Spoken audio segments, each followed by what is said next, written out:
5 चीज जो हम लोगों ने कहा है वो प्राथमिकता के आधार पर निश्चित तौर पर हो जाएगा। उसमें पहली बात यह है कि बिहार से साल भर के अंदर पलायन रोक दिया जाएगा। मैं नौकरी की बात नहीं कर रहा हूँ।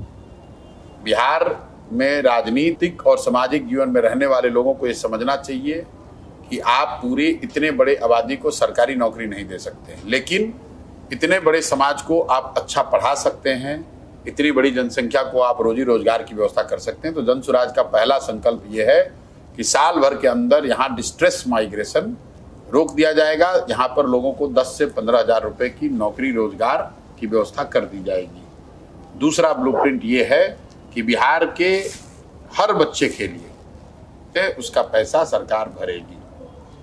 तीसरी व्यवस्था ये हो जाएगी कि बिहार में 60 वर्ष से ऊपर के जो महिला पुरुष रह रहे हैं और 400 रुपया आज उसको पेंशन मिल रहा है, उनको 2000 रुपया मिलने लगेगा।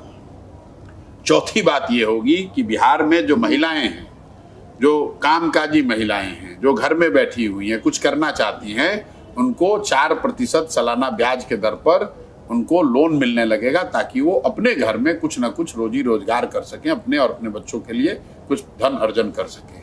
और पांचवी बात ये होगी कि जितने भी यहाँ किसान हैं वो धान, गेहूं, मकई का फसल जो उगा रहे, इस तरह की फसल को छोड़कर अगर वो नकदी की फसल करने लगे, मसाला की खेती करने लगे, सब्जी उगाने लगे, फल उगाने लगे, उनकी खेती को मनरेगा से जोड़कर उनको मुफ्त में मजदूर मुहैया कराया जाएगा, ताकि उनकी आमदनी, जो जमीन है वो तो बढ़ नहीं सकती है, लेकिन उसी जमीन की प्रोडक्टिविटी बढ़ाई जाए, उससे लोगों की आमदनी बढ़े। ये 5 चीज निश्चित हो जाएगा।